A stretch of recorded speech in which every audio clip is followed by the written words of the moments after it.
예, 국민의당 안철수 대표가 전당원 투표로 통합 문제를 결정짓겠다고 하자 통합 반대파는 당원 투표를 거부하고 전당대회를 무산시키겠다고 맞서고 있습니다. 국민의당의 운명이 초입기에 들어간 것 같습니다.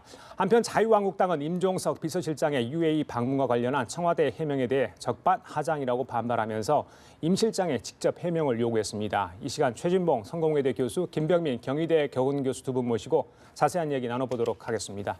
안녕하십니까? 네, 어서 오십시오. 예. 자, 오늘 대담의 주제, 자, 한 당의 운명을 가를 수도 있는데요. 이 키워드로 좀 시작을 해봐야 될 것 같습니다. 키워드 보시겠습니다. 자, 국민의당 당위원회를 열고 지금 안철수 대표가 전환한 전당원 투표 실시 문제를 논의하고 있는 중에 있습니다. 자, 방금 저희 기자가 전한 바와 같이 당무위원 75명 중에 59명이 참석을 했다고 합니다. 자, 글쎄요. 지금 너무 반대쪽이 강하게 반발하고 있는 상황 아니겠습니까? 그렇죠. 물론 어제 전격적으로 기자회견한 것도 좀 파격이었다 이런 이야기 나오고요. 일단 절차가 안철수 대표가 생각하는 대로 예상대로 진행이 될까요? 일단 투표까지는 진행될 가능성이 높다고 봅니다. 무슨 말씀이냐면 반대가 있다 하더라도 오늘 당무위원회의 구성원들을 보면 대체적으로 절반 이상이 안철수 대표 측근으로 알려지고 있거든요. 그럼 안철수 의원 측이라고 하면, 안철수 대표 측이라고 하면 당무위원회에서 의결이 될 가능성이 있습니다. 그러니까 반발이 있더라도 강하게 밀어붙이면 의결이 될 가능성이 있고요. 그렇게 되면 이제 인터넷을 통해서 투표를 하게 되는데 그게 이제 빠르게 진행되면 올해 말까지 다 투표가 끝날 수도 있어요. 예. 그런 과정을 밀어붙일 가능성이 있다는 거죠. 그러면 물리적으로 그걸 방해할 수 있는 이제 보이콧하겠다고 얘기를 했지만 보이콧하는 것도 상당히 뭐 제한적인 부분이 있습니다. 예를 들면 안철수 대표를 지지하는 사람은 적극적으로 투표에 나설 것이고요. 그랬을 때 투표 결과가 어떻게 나오느냐가 일단 결정이 돼버리면 그걸 되돌릴 수는 없는 거 아니겠습니까? 그래서 1차적으로는 투표를 보이콧하겠다고 했지만 그게 상당히 물리적으로 어려운 부분이 있습니다. 그래서 두 번째 방안으로 지금 반대하는 사람, 통합을 반대하는 쪽에서는 전당대회를 이제 무산을 시키겠다. 왜냐하면 일단 전 당원 투표를 통해서 신이 많이 부결되고 그러니까 신임이 돼서 찬성 쪽이 더 많을 경우에는 전당대회에서 이걸 합의를 봐야 되거든요. 그렇습니다. 근데 전당대회를 만약에 전당대회 어쨌든 이제 국회의원들이 참여하게 돼 있으니까 반대파 국회의원들이 참여했을 때는 전당대회 부분에서 일정 부분 좀 무산될 가능성이 있습니다. 그러나 지금 현재 투표를 진행하는 과정까지는 안철수 대표가 강력하게 추진하고 있어서 일정 부분 추진될 가능성이 더 높은 상황이라고 볼 수 있겠습니다. 알겠습니다. 연말까지 투표를 일단 마치겠다. 이게 이제 안철수 대표의 목표인 것 같은데 반대쪽에서는 이 자체가 당헌 당규에 어긋난다. 이렇게 이제 사실 반대할 명분이 좀 필요한데 그 부분 가지고 계속 어제 의총에서도 좀 논란거리가 되지 않았습니까? 어떻습니까? 이 명분에 대해서는. 그러니까 전당원 투표를 통해서 통합을 결정한다 그러면 말 그대로 당원 당규에 위배될 수가 있습니다. 왜냐하면 당원 당규에 따라서 전당대회를 통해 통합이라든지 이런 부분들을 의결해야 되기 때문에 따라서 안철수 대표도 전당원 투표는 통합으로 가기 위한 길이다. 말 그대로 당원들의 의사를 묻고 이 의사에 따라서 통합을 하겠다는 의사가 많게 되면 그때 전당대회를 열겠다는 입장이기 때문에 이 명분을 가지고 이게 이제 당원 당규에 위배됐다라고 보기 좀 어려운 측면들이 있을 것 같고요. 앞서 이제 최 교수님 얘기했던 것처럼 안철수 대표가 꽤 오랜 기간 동안 차근차근 통합을 준비해 왔던 만큼 현재 원내에 있는 인사들 같은 경우는 통합에 반대하는 인물들이 조금 더 많지만 전국적인 상황에서 특히나 내년도 지방선거를 앞두고 있는 상황이기 때문에 아마도 안철수 대표의 통합 행보에 물리적인 걸림돌들이 그렇게 크게 많지는 않아 보입니다. 전당원 투표안 그리고 중앙당 선관위 구성 등 이런 게 이제 오늘 상정이 돼서 의결을 할 예정입니다. 오늘 안철수 대표 그 전당원 당무위원회에 앞서서 이런 얘기를 했습니다. 재심 투표 결과 100% 수정하겠다. 만약 실패하면 즉시 사퇴하겠다. 그러니까 완전하게 배수진을 친 상황인데 자 이런 자신감은 어디서 나왔다고 보십니까? 정말 이 정치 생명을 걸었다 해도 과언이 아니지 않습니까? 더 물러설 공간이 없는 거죠. 안철수 대표가 8월달 당대표에 출마했을 때만 하더라도 대선에서 패배한 패장이 바로 당대표에 출마하는 거에서는 굉장히 부정적인 여론이 많았습니다.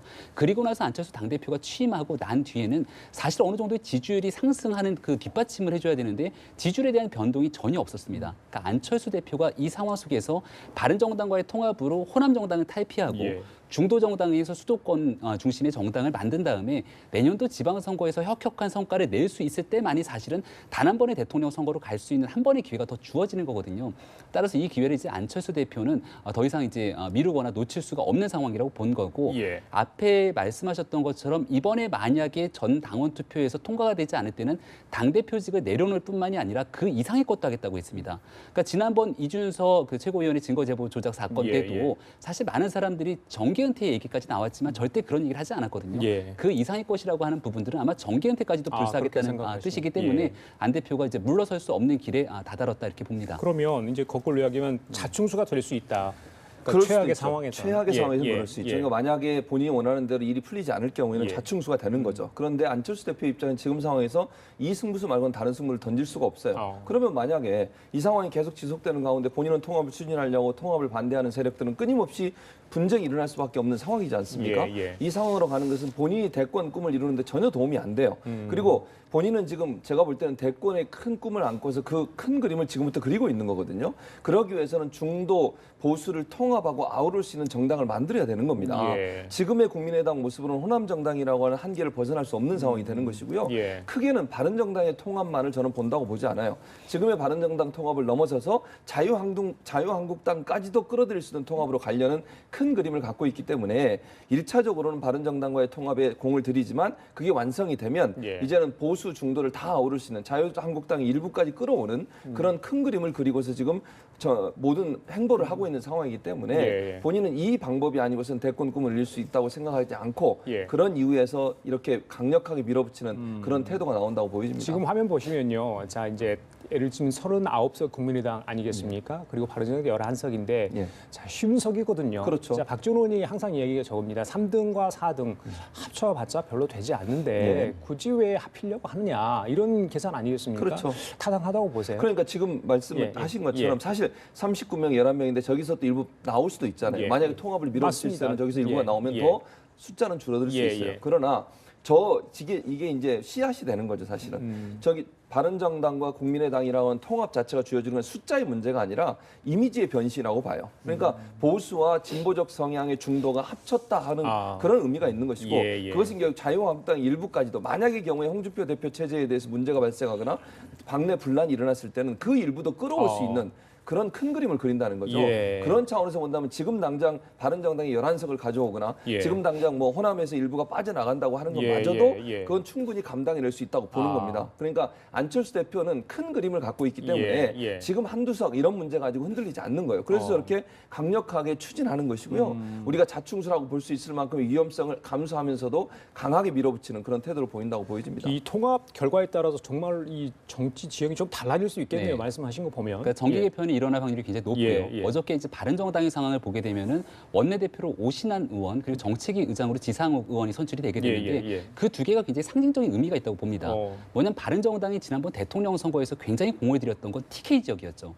보수의 적자를 스스로가 자임을 했는데 사실상 선거의 뚜껑을 열어보게 되니까 보수의 적자로서의 경쟁을 하니까 한국당에는 경쟁이 안 되는 겁니다. 그러니까 오신환 의원이나 지상욱 의원 같은 경우는 둘 다 이제 40대의 젊은 피일 수도 있는 거고 또 지역으로 보게 되면 서울을 중심으로 한 지역구의 의원이거든요. 그렇죠. 그러니까 TK 영남 정당을 탈피해서 수도권 중심의 이념적으로는 중도를 지향하고 여기에 대해서 젊은 40대, 50대가 주축이 되는 정계 개편을 이루겠다라는 게 아마 바른정당의 유승민 대표, 국민의당의 안철수 대표의 생각이라고 이제 보여지거든요. 따라서 통합을 하게 됐을 경우에 파급력 효과가 만약 커지게 됐을 경우는 내년도 지방선거에 출마하게 되는 예비 출마자들이 대거 이제 좋은 인재들을 수혈할 수 있다는 가능성들이 있는 거고요. 근데 여기에 이제 마지막 남은 변수 하나가 그럼 그렇게 가게 됐을 경우에 한국당과 민주당은 가만히 있을 것이냐. 그러니까 이 중간 정당이 성공할 수 있는 기본적인 전제 조건은 두 당을 구합으로 규정을 짓는 거거든요. 그러니까 여기에 새 희망이 있다는 건데 민주당과 한국당에서도 혁신 경쟁을 계속하면서 새로운 인재 수요를 하게 되고 여기에 대해서 더 나아가게 되는 정치 발전에 대한 개혁적인 모습을 보였을 때 이 중간지대가 쪼그라들 수 있는 또 가능성도 있는 겁니다. 따라서 통합 이후 한 달 동안의 여론 변화 추이가 아마 이 당의 운명을 결정할 것 같습니다. 김 교수께 이거 여쭤볼게요. 예전인가요? 2015년에 그 문재인 대통령이 대표 시절에 그 혁신안 관련해 가지고 관철을 시키려다 했는데 안철수 대표가 재신임 그 묻으면 안 된다, 전례가 없다 이렇게 반대를 하지 않았습니까? 네, 맞습니다. 근데 이번에 자기가 이걸 도입을 하려고 하거든요. 그 부분은 어떻게 좀 맞지 않은가요? 그러니까 그런 측면에서 안철수 대표가 보였던 행보는 여전히 앞뒤가 맞지 않는 비논리적인 구조들이 굉장히 많습니다. 특히나 유승민 대표랑 손을 잡겠다고 하는 건 아주 간단하게 지난 대통령 선거 때만 돌아가더라도 많은 사람들이 바른정당이 유승민 후보와 안철수 후보가 손을 잡아야지만 선거에서 이길 수 수 있다고 그 당시 이제 중도 통합론을 계속 얘기를 했지만 끝까지 홀로서 선거를 치르겠다고 했던 건 안철수 대표였거든요. 그러니까 그런 측면에서 말씀하셨던 2015년도에 그 당시 새정치민주연합의 상황도 비슷한 건데 예. 안철수 대표가 그런 과거의 논리대로 따져간다면 아마 정치를 더 이상 하기가 어려운 측면일 거고 예. 지금 상황에서는 과거에 본인이 했던 행적이라든지 예. 말 이런 것들 다 떠나서 예. 오로지 남은 거 하나는 예. 중도로서의 정계 개편을 통해서 천하 삼분지기를 달성하고 예. 여기에서 한국당과의 경쟁을 이뤄냈을 경우에 지금 한국당의 정당 지지율이 그렇게 높게 나가지 않기 때문에 예. 예. 만약에 지방선거에서 한국당을 이겨내게 된다라면은 3년 뒤 총선에서 한국당 대신 중도 보수 정당으로서 이 정당이 더 가능성이 있다라고 보여질 것이고 그때 민주당이랑 1대 선거를 통해서 대권까지 바라볼 수 있다는 계산이거든요. 예. 근데 앞서 말씀드린 것처럼 한국당이 그냥 가만히 눈 감고 이렇게 가는 걸 보고만 있을 것이냐가 굉장히 중요한 변수가 되지 않을까 싶습니다. 만에 하나요. 예. 이 통합 논의가 이제 안철수 대표가 생각한 것처럼 되지 않았을 때 예. 본인은 이제 뭐 정치 생명을 걸었기 때문에 개인의 문제일 수 있습니다만은 국민의당은 어떻게 되는 겁니까? 그럼 국민의당 같은 경우 만약에 이 상황이 뭐 본인이 원하는 대로 되지 않고 예. 통합이 무산되게 예, 되면 예. 당내 분란이 오래 지속될 수 있고요. 분단까지 갈 가능성이 있다고 저는 봅니다. 그러니까 일정 부분 안철수계라고 분리되는 사람들 입장에서는 이 반대파의 반대 때문에 통합이 이루어지지 않았다고 서로 책임을 떠넘길 거예요. 그러니까 반대하는 사람 입장에서는 당의 분란을 일으킨 근본적인 원인이 안철수 대표는 떠나라고 얘기할 거고요. 이런 상황이 되면 안철수 대표는 물론 본인이 물러난다고 했으니까 물러날 거고요. 예. 안철수계로 분류되는 사람들도 일정 부분 공격의 대상이 될 수 있기 때문에 예. 국민의당에서 함께 공존하기는 상당히 어려운 상황이 될 겁니다. 예. 문제는 누가 당을 떠나느냐의 문제예요. 사실은 서로가 서로에게 손가락질하면서도 뭐라고 얘기하냐면 당신들이 떠나라고 그래요. 당을 절대로 떠나지 않으려고 합니다. 예. 당을 떠나는 순간 어려움에 봉착하기 때문인데 제가 볼 때 만약에 안철수 대표가 추진하는 통합이 무산되거나 아니면 예. 불신임이 돼버리면 신임이 통과가 안 됐을 경우 재신임이 통과가 안 되고 반대 의견이 더 많을 경우에는 안철수 대표가 물러나는 것뿐만 아니라 일정 안철수계로 분류되는 사람들이 견디지 못하고 당을 떠날 가능성이 있다 이렇게 생각이 됩니다. 알겠습니다. 호남 중진 의원들이 가장 강하게 반대하는데 정동영 의원 같은 경우는 가처분 신청 검토 얘기가 나왔습니다. 정동영 의원의 얘기 좀 듣고 가도록 하겠습니다. 들려주십시오. 유신 독재 시절에 독재자 박정희가 유신헌법 찬반을 묻는 국민 투표를 발표하면서 자신의 대통령직을 걸었습니다. 국민투표에서 반대가 많으면 대통령직에서 사임하겠다. 이렇게 해서 결국은 유신 독재의 정당화 수단으로 삼았는데요. 예. 골목 독재지요. 그러니까 이 당이 내 당이다, 안철수 당이다라는 것이 있고 본인은 지금 지난 넉 달 동안 한 일이 오로지 합당하겠다고 하는 분란과 분열밖에 없었어요. 자, 호남 중진들 굉장히 선수도 많지 않습니까? 네. 자, 이런 국면을 참 타개하지 못하는 부분들은 한계인 듯 보입니다. 네. 자, 그런데 안철수 대표가 이런 카드를 꺼냈기 때문에 호남 중진 의원들도 굉장히 딜레마다 이런 네. 지적이 나오더라고요. 네. 자, 안철수 의원을 따라가기도 못하고 그렇다고 해서 나와서 민주당으로 가기도 못하고 어떻게 해야 되는 네. 겁니까? 그러니까 실제로 안철수 대표가 주장하고 있는 통합론을 막을 수 있는 힘이 없는 것 같습니다. 그러니까 원내에선 다수를 점하고 있지만 전국적인 선거구 단위로 보게 됐을 경우는 안철수 대표의 통합에 더 명분과 힘이 실리는 게 사실이기 때문에 호남권 중진 의원들이 선택할 수 있는 카드라는 건 합의 이혼, 그러니까 분당을 적정 수준에서 조절하는 것밖에는 남은 카드가 없다고 보이고요. 여기는 이제 13명의 비례대표 의원들의 거취도 포함이 됩니다. 그러니까 본인들 스스로만 나오게 됐을 경우는 13명의 비례대표 의원은 나오지 못하고 안철수 대표의 통합정당에 쓰려갈 수밖에 없을 겁니다. 이게 자유한국당의 김연아 의원이 그대로 보여주는 것 아니겠습니까? 마음은 바른정당에 가 있지만 출당 조치를 해주지 않으면 계속 몸은 한국당에 남아있을 수밖에 없게 되는. 그래서 만약에 안철수 대표와의 적정 수준의 조정을 통해서 비례대표 의원 중에 나가고 싶다라는 의원들에 대한 출당 조치를 해줄 수 있다라면은 출당된 의원들과 함께 20석의 교섭단체를 만들어 갖고 나오는 것이 사실 유일한 방법이라고 보이고요. 근데 안철수 대표 입장에서 사실은 그런 생각을 충분히 가질 수 있을 거예요. 만약에 통합을 해서 통합대로 이제 전당원 투표의 의견을 받고 전당대회를 통해서 통합을 하게 됐는데 거기에 호남계 중진 의원들이 그대로 같이 가서 통합된 당을 만듭니다. 그리고 나서 내년도 지방선거 전까지 계속해서 당을 흔드는 과정이 보여진다면은 국민들은 이게 새 정당으로 보지 않고 눈살을 찌푸릴 수밖에 없을 겁니다. 따라서 정리될 건 깔끔하게 정리되고 가자라는 생각을 갖고 있다라면 서로 간의 중간의 조정점에서 아마 정리를 할 수 있지 않을까라는 생각이 들고 그것만이 유일한 사실은 두 간극을 메울 수 있는 해법이 아닐까 생각이 듭니다. 지역구 국회의원이 아닌 비례대표 의원 같은 경우는 출당시켜야지 그 비례대표 의원직을 유지할 맞습니다. 수 있는 거죠. 예, 알겠습니다. 자, 그리고 민주당, 국민의당 사태 그냥 보고 있지 않겠죠. 굉장히 애주시하고 있다고 하죠. 국민의당으로부터 인사, 법안, 예산 많은 협조를 받지 않았습니까? 그렇죠. 자, 만약에 바른정당과 통합되면 그 부분이 조금 어려워질 수 있다. 이런 그럼요. 예상이 가능하지 그렇죠. 않습니까? 그걸 가능하죠. 그래서 지금 국민의당이 만약에 바른정당과 통합이 되는 경우에는 더 강력하게 정부에 대해서 비판적인 그런 입장을 낼 가능성이 있다고 보여지고요. 예, 국민의당이 호남 중진들이 있었고 일정 부분 민주당에 있던 분들이 나와서 거기 함께 있었기 때문에 예. 도움을 받을 수도 있었고 협치가 가능했었는데 상당히 예. 어려울 가능성이 있죠. 그렇다고 하면 지금 김병민 교수도 아까 잠깐 얘기를 하셨는데 일정 부분 이런 추세로 계속 가게 되면 민주당이나 자유한국당 입장에서 일정 부분 본인들이 어떤 역할을 할 가능성이 있다고 저는 봅니다. 예를 들면 호남 중진들 같은 경우에 지금 이렇게 계속 본인들이 밀리는 상황에서 예. 더 이상 갈 길이 없다고 생각하면 다른 삶의 길을 모색하지 않겠습니까? 그랬을 경우에 민주당 입장에서는 호남 중진들이나 아니면 국민의당에서 안철수 대표와 각을 세우고 있는 사람들 일정 부분 끌어올려는 시도를 할 가능성이 있습니다. 예. 지금 당장은 나서지 않겠지만 왜냐하면 지금 이제 당무위원회나 이런 것들이 어떻게 결정될지 모르는 상황이니까 지금은 섣불리 나섰다가는 도리어 역풍을 맞을 수 있는 상황입니다. 인위적인 예. 정계 개편에 대해서 비판적 입장이 나올 수 있기 때문에 그렇죠. 지금은 나서지 않겠지만 통합이 본격화되고 바른정당과 국민의당이 전당대회까지 거치면서 통합이 거의 가시화될 경우에는 예. 가만히 있지 않고 일정 부분 인위적 정계 개편까지도 갈 가능성이 있다고 보여집니다. 그래요. 추미애 대표, 국민의당이 오합지졸이다. 뭐 눈길 줄 이유가 없다. 이렇게까지 이야기를 했는데 오늘 뭐 라디오 인터뷰를 했다고 합니다. 어떤 내용인지 좀 들어보고 가시겠습니다. 예. 그동안 저렇게 DNA도 다르고 혈액형도 다른 분들이 어떻게 한 울타리에 있었을까.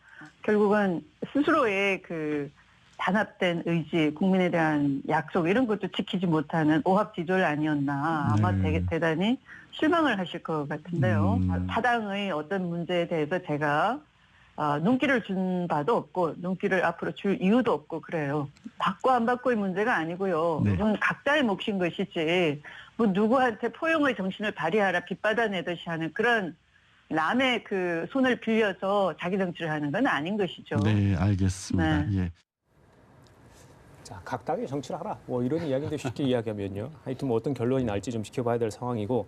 자, 관심이 이제 손학규 고문 오늘 오후에 이제 귀국을 합니다. 네. 글쎄요. 손 고문이 어떤 역할을 할지 과거에 안철수 대표하고 사실 대선 주자를 놓고 경선하기도 네. 하지 않았습니까? 통합에 대해서 협조를 할지 네. 정말 관심이거든요. 어떻게 예상하세요? 손학규 고문에게 주어진 정치 회생의 가능성 하나가 좀 남아 있다고 보고요. 사실 강진에 내려가 있다가 복귀하는 과정에서 굉장히 좀 정치적으로 그 순서가 꼬인 측면들이 있습니다. 이 탄핵 국면이라고 하는 전혀 예상하지 못했던 일이 일어났기 때문에 그렇죠. 제가 보는 손학규 고문은 여전히 대권에 대한 미련이 남아 있다라고 생각이 남아있습니다. 들고요. 그렇다면은 대권으로 가는 교두보 상황에서 내년도에 서울시장의 자리까지 아직은 공석으로 돼 있는 상황이기 때문에 만약에 국민의당과 바른정당이 통합하게 됐을 경우에 거기에 있는 서울시장 후보로 안철수 대표가 나갈 수도 있는 거고요. 여기 사실상 손학규 고문이 나갈 수도 있는 겁니다. 그런 가능성들까지 염두에 둔다라면 모종의 역할을 할 수 있는 가능성이 전 있다고 보고 예. 다만 현재 국민의당 내에서 호남계 중진 의원들과 안철수 대표 사이의 간극을 메우는 역할은 이미 이제 배가 떠난 지 오래됐기 때문에 그건 어려울 거다. 다만 이제 바른정당과 국민의당이 통합하게 된다라면은 유승민 대표라든지 안철수 대표 중에 누군가 혼자가 나설 수가 없기 때문에 예. 둘 다 이선 후퇴를 하게 되고 새로운 인물이 비대위를 맡아야 되거든요.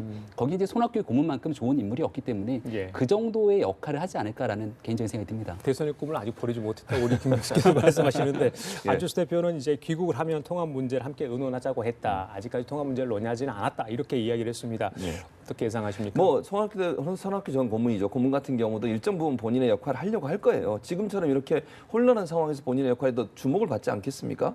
그래서 뭐 김병민 교수가 얘기했듯이 비대위원장직도 혹시 이제 제안을 하면 받아들일 예. 가능성이 있다고 보이죠. 이제 통합이 이루어진 다음에 문제입니다. 예. 이게 통합이 이루어지지 않은 상황에서는 이제 뭐 여러 지금까지 언론들의 보도를 보면 손학규 전 고문도 통합에 일정 부분 찬성하는 입장을 보인 것으로 알려지고 있어요. 안철수 대표도 그런 얘기를 했고요. 손학규 고문도 통합에 적극적으로 함께 논의하고 얘기해 보자 이렇게 얘기했다고 하니까 통합에 긍정적인 메시지를 갖고 있는 것 같습니다. 이거는 예. 어찌 보면요. 안철수 대표나 유승민 대표나 아니면 손학규 고문도 모두 다가 대권의 꿈을 갖고 있는 분들이에요. 그렇다고 하면 통합은 피할 수 없는 길이 되는 거죠. 예. 그러니까 통합이 우리가 볼 때는 그냥 지금 당장은 뭐 당내 분란인 것처럼 보이지만 저 세 분들한테는 대권을 가기 위한 아주 중요한 하나의 모멘텀이 되는 겁니다. 여기서 어떻게 힘을 받느냐가 결국 앞으로 대권 행보에 중요한 영향을 미치기 때문에 일단 판을 키우고 중도 세력과 보수 세력을 합칠 수 있는 그런 제3의 정당이 명분을 가질 수 있는 환경을 만들어 놓은 다음에 저는 그래서 자유한국당에서 일부도 만약 자유한국당도 지금 어떻게 될지 모르잖아요. 내일 뭐 홍준표 대표의 결과도 그렇지만 자유한국당 내가 아직도 여러 가지 분란의 소지를 안고 있기 때문에 거기서 일부가 빠져나올 가능성도 충분히 고려해 볼 수 있거든요. 그럴 경우에는 더 큰 그림으로 당을 만드는, 그러니까 제3의 정당이라고 하는 그런 정당이 탄생하는 걸 목표로 하고서 지금 통합 또는 합당을 추진하고 있는 게 아닌가 이런 생각이 듭니다. 국민의당의 전당원 투표 결과를 누구보다 기다리고 있는 사람이 있죠. 바로 유승민 대표인데요. 이런 이야기를 했습니다. 일단 좀 들어보고 계속 이야기 나눠보도록 하겠습니다. 들려주십시오. 저와 바른정당은 안철수 대표와 국민의당 개혁 세력의 결단을 환영하고 이분들과 함께 대한민국의 미래를 향한 개혁의 길을 같이 가겠다는 의지를 국민들에게 말씀드립니다. 저는 새로운 개혁 연대를 성공시키기 위한 바른정당의 교섭 창구를 즉각 만들어서 국민의당과 협의에 착수하겠습니다. 저는요, 이게 관심이에요. 이게 통합되고 나서 딱 한 두 대선 후보였던 두 사람이 어떻게 관계 설정을 할지 그 부분이 상당히 궁금하거든요. 통합 이후에 만약에 통합이 된다면요. 그러니까 일부 여론조사를 보니까 통합당의 대표 누가 되면 좋겠냐 그러니까 안철수 대표보다 유승민 대표를 꼽는 의견들이 꽤 나왔던 여론조사를 본 적이 있습니다. 그러니까 지금 두 당의 대표 모두가 사실은 욕심이 있는 거고 하나로 화합될 수가 없기 때문에 앞서 말씀드린 것처럼 이선 후퇴를 할 수밖에 없다. 근데 두 대표의 공통점이라고 하는 건 일단은 살아남아야지만 가능성이 있다는 거고요. 내년 지방선거까지는 살아남기 위해서 누군가의 인물이 필요한 것이고 그 인물을 그래서 손학규 전 고문 같은 분들이 사실 역할을 대체해 줄 수 있다는 거고 본격적인 두 대표 간의 갈등의 몫은 사실은 3년 뒤 총선 과정에서 나타나지 않을까라는 생각이 듭니다. 그러니까 3년 뒤 총선에서 결국은 누군가가 나와 함께 뜻을 할 수 있는 국회의원의 인물들에 대한 공천을 두고 굉장히 많이 다툴 확률이 높은데 그 상황에서부터 대통령 선거를 갈 때까지 아마 그 다툼과 갈등의 골은 뭐 추후의 문제인 거고요. 일단 내년 지방선거를 치르기 위해서는 함께 살아남아야 되기 때문에 거기에 대한 다툼의 가능성들은 저는 별로 많지 않다고 봅니다. 알겠습니다. 국민의당 얘기는 여기서 좀 접고요. 당무위원회 관련 소식이 들어온 대로 저희들이 좀 이 시간 안에 들어온다면 전해드리도록 하겠습니다. 홍준표 한국당 대표 얘기 좀 하겠습니다. 내일 성완종 리스트 관련해서 대법원 최종 심의 있습니다. 선고가 어떻게 될지 어떻게 예상하세요? 이건 뭐 예상하기 상당히 힘든데요. 왜냐하면 1, 2심이 전혀 다른 판결이 나와서 어떤 판결이 나올지는 뭐 예상이 힘들고 다만 이제 두 가지 경우를 볼 수 있을 것 같은데요. 만약에 유죄 취지로 파기환송이 돼서 다시 고법으로 넘기는 경우가 되면 자유한국당은 엄청난 혼란에 빠질 겁니다. 친박들이 엄청나게 반발을 할 것이고요. 또 당무위원회에서 잘 아시겠지만 당무감사를 해가지고 62명이 또 일장 자리를 잃었지 않습니까? 그 사람들은 또 얼마나 반발을 하겠습니까? 홍준표 대표의 지금까지 여러 가지 했던 일들에서 엄청난 반발이 생길 것이기 때문에 당내 분란이 커질 수밖에 없고요. 그렇게 되면 자유한국당은 큰 혼란에 빠질 가능성이 있다고 보여집니다. 만약에 무죄 취지로 다시 이제 만약에 무죄 취지로 끝났다. 그러면 죄가 없다 이렇게 판결이 날 경우에는 홍준표 대표는 더 강하게 이제 정부를 압박하는 추세를 갈 겁니다. 왜냐하면 자기를 정치 탄압을 했다고 얘기할 거고요. 그래서 어떤 결과가 나오든 홍준표 대표는 정말 엄청난 정치적 기로에 서 있습니다. 만약에 파기환송이 돼가지고 다시 고법으로 내려가게 되면 본인은 정치를 거의 지금 당장 할 수 없는 상황이 될 가능성이 있죠. 누가 대표직을 이어갔습니까? 그렇죠. 그러니까 또 이제 혼란이 되는 겁니다. 유해 최고위원 아니에요? 아니죠. 2등이? 2등은 그런데 이게 만약에 직무대행을 하면 그렇게 될 가능성은 없다고 보는데 왜냐하면 뭐 제가 볼 때 그분을 내세울 수가 있겠습니까? 지금 뭐 이게 논란이 되는 걸 보면 그러니까 사실은 홍준표 대표가 만약에 유죄 취지로 다시 파기환송이 되면 이제 본인도 정치 생명도 문제지만 전체적으로 당 전체가 엄청난 혼란에 빠질 가능성이 있어서 이건 이제 내일이 참 큰 분수령이 된다 이렇게 볼 수 있겠습니다. 이경규 씨는 어떻게 예상하십니까? 그러니까 저는 제가 봤을 때 이게 1심에서 유죄를 받고 2심에서 무죄가 선고가 된 건데 결국은 성완종 전 회장의 이제 녹취록과 돈을 전달했다라고 하는 윤승모 이 부사장에 대한 진술에 대한 신빙성 여부를 판단한 것 아니겠습니까? 근데 2심에서 이제 무죄를 선고했던 이유 중에 하나는 그 두 사람에 대한 신빙성을 좀 굉장히 낮게 판단했기 때문에 예. 이거를 뒤집을 만한 새로운 정황 증거들이 나타나지 않는 한 대법에서는 2심의 원심을 확정할 확률이 높다라고 개인적으로 생각이 들고요. 예. 여기에 대해서 만약에 말씀하셨던 것처럼 파기환송으로 이제 고법으로 내려가게 됐을 경우는 자유한국당은 대혼란의 상황에 빠질 수밖에 없고, 다만 당대표와 최고위원 선거를 분리해서 치렀기 때문에 예. 아마 그런 가능성으로 홍준표 대표가 완전히 정치권에서 물러나게 됐을 경우는 예. 얼마 전에 원내대표에 취임한 김성태 원내대표를 중심으로 아마 당이 조금 개편되는 상황이 올 텐데 네. 그럴 경우에도 지금 얼마 전에 당무감사 때문에 당이 혼란스러운 상황이라 예. 대혼란에 빠질 가능성은 배제하기가 어렵습니다. 예, 당무감사 관련해가지고 유해 최고위원 어제 징계윤리에서 징계 소집해서 아마 할 것 같았는데 26일로 네. 연기됐습니다. 네. 예. 소명의 기회를 주겠다라고 하는 거고요. 그래요? 그 기간 동안 류호의 최고위원이 어떤 방식의 소명을 할지 좀 지켜봐야 되는 거고, 예, 예. 류호의 최고위원이 이제 홍준표 대표도 함께 징계해달라고 얘기했지만 예. 그 부분은 기각됐다고 합니다. 기각됐죠. 그러니까 저는 이 정도 지점에 왔으면은 류호의 최고위원도 이런 얘기를 진지하게, 그러니까 홍준표 대표에 대한 공격을 하고 싶었으면은 본인이 당무감사에서 개인적인 불이익을 받기 이전에 얘기를 했었어야 되는데 본인이 불이익을 받고 난 뒤에 얘기하는 부분에 대한 문제가 있는 거고요. 그리고 사실 또 류호의 최고위원에 대해서 징계를 하겠다고 하는 부분들도 결국은 이게 나름대로 홍준표 대표 체제를 흔들기 때문에 그런 것 아니냐는 비판의 소지가 있는 것 아니겠습니까? 예. 저는 이쯤 됐으면 류석준 혁신위원장이 좀 나서야 된다는 생각을 합니다. 따라서 류호의 최고위원이라든지 현재 자유한국당 내에서 여러 가지 막말로 당에 해를 입히게 되는 해당 행위를 하는 사안에 대해서는 예. 당 대표건 최고위원이건 직위를 가리지 않고 충분하게 윤리위원회에 징계를 하겠다라고 선언을 하고요. 예. 그 이후부터 일어나는 일에 대해서 책임을 묻는 것이 사실 좀 온당하지 않을까 생각이 됩니다. 알겠습니다. 자, 다음 주제로 좀 넘어가 보겠습니다. 이번 주제 정치권에서 지금 현재는 가장 뜨거운 이슈가 아닌가 싶어요. 자, 키워드 좀 보실까요? 키워드 주십시오. 예. 임종석 비서실장의 UAE 방문 논란, 청와대 거듭된 해명에도 불구하고 정치권에서 논란이 좀 계속이 되고 있습니다. 가장 이 문제에서 적극적 의혹을 제기하고 있는 분이죠. 김성태 자유한국당 원내대표의 얘기 좀 들어보고 가도록 하겠습니다. 예. 오늘도 이런 얘기를 했습니다. 청와대가 그렇게 떳떳한 정말 국익을 위한 활동을 했다면은 왜 임종석 실장은 국민을 대표한 국회에서 국회 운영위원회를 소집해서 임종석 실장의 UAE 특사 의혹을 밝혀내고자 하는 그런 국회 운영위원회는 참석하지 않고 4일 동안의 연말 휴가를 즐기고 있었습니다. 휴가는 무슨 휴가입니까?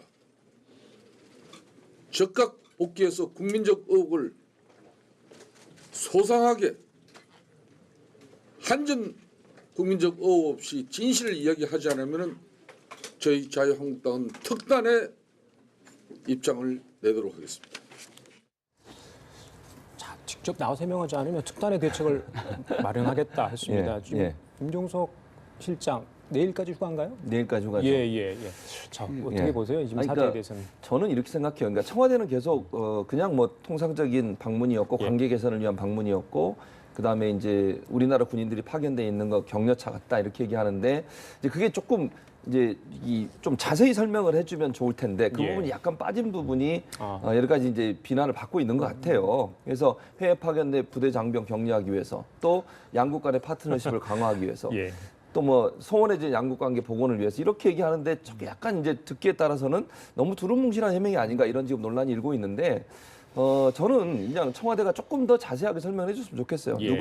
누구와 함께 몇 밤 며칠 동안 갔고 왜냐면 이제 계속 공격을 하니까 예. 저렇게 의혹을 삼고 있으니까 의혹에 대해서 좀 해명을 해주면 예. 더 이상 의혹이 안 생기지 않겠습니까? 그래서 어떤 일정을 소화했다. 그래서 이렇게 했다라고 얘기해 주면 좀 더 깔끔하게 정리가 될 것 같은데 지금까지는 이제 그렇게 자세한 설명을 안 하고 있다 보니까 예. 야당 입장에서는 이제 뭔가 있지 않냐 이런 예. 의혹을 내고 있는데 청와대는 분명히 밝히는 것은 다른 건 없다. 지금 얘기한 저 세 가지가 가장 중요한 원인이다. 또 그 이유 때문에 방문한 거다고 얘기를 하고 있기 때문에 저걸 조금 더 시간대별로 또 누구와 함께 갔는지를 좀 밝혀준다고 하면 예. 이런 논란도 좀 정리가 되지 않을까 이런 생각이 듭니다. 마침 이런 소식이 들어와 있습니다. 자, 임종석 실장 3.5일 연차 휴가였기 때문에 내일 업무에 복귀를 하고요. 예. 청와대 고위 관계자는 UAE행과 관련해서 더 설명할 것이 없다. 이렇게 이야기를 했습니다. 네, 예. 그럼 이제 자유한국당 입장에서는 특단의 조치를 취하겠다고 하니까 지금 현재로서는 바른정당과 국민의당도 이 문제를 적극적으로 해명하라고 얘기를 하고 있고요.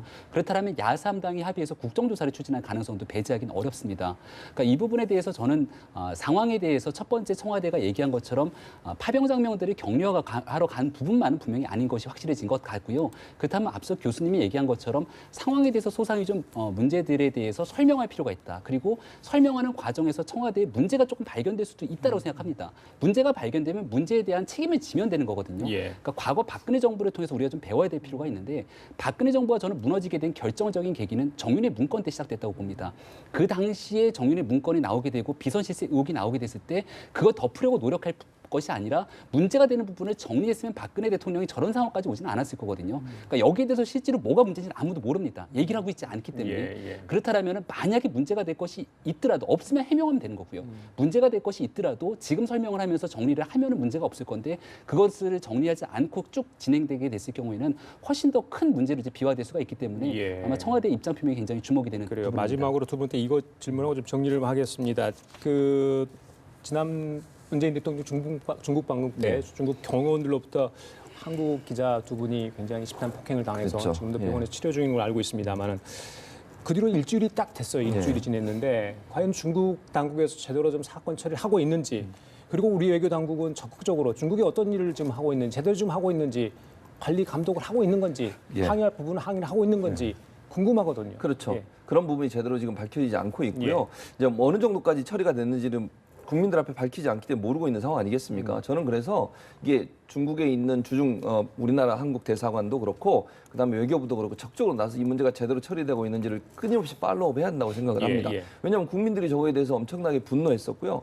지금 뭐 보는 것처럼 거의 뭐 기자를 그냥 폭행에 가깝게 폭행을 하고 있기 때문에 저런 부분들은 우리 정부가 적극적으로 나서지 않는다고 하면 또 비난의 화살이 올 수밖에 없습니다. 그래서 저는 외교부나 주중 한국 대사관이 적극적으로 개입을 해서 중국 정부에 압력도 넣고 어떻게 처리되고 이거 이제 끊임없이 이렇게 찾아내서 처리되고 있는 과정을 국민께 소상하게 밝히는 것이 반드시 필요하다는 생각이 듭니다. 저기 자유한국당 강효상 비서실장 아닙니까?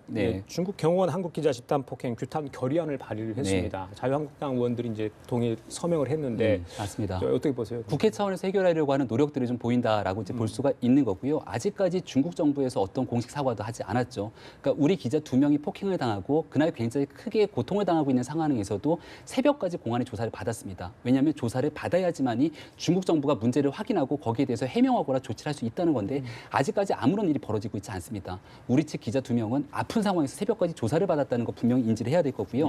여기에 대해서 외교적 문제로 비화될까 봐 걱정하는 부분들도 일견 이제 생각하는 부분들이 이해가 됩니다만은 중국과의 한중 정상회담 이후로 경제관계 복원됐다고 얘기를 했지만 오늘자로 보도된 바에 따르면 산둥성에서 이 여행 금지 얘기가 다시 한번 또 나오고 있습니다. 그러니까 현재까지 나오고 있는 여러 가지 측면들을 종합해 봤을 때 중국과의 관계도 관계고 복원에 대한 문제도 복원에 대한 문제지만 우리의 국익을 지켜가면서 주권들을 확보하기 위한 정부의 노력들이 굉장히 반드시 뒤따라야 될 내용으로 보입니다. 알겠습니다. 자, 지금까지 최진봉 성공회대 교수, 김병민 경희대 교원 교수였습니다. 두 분 감사합니다.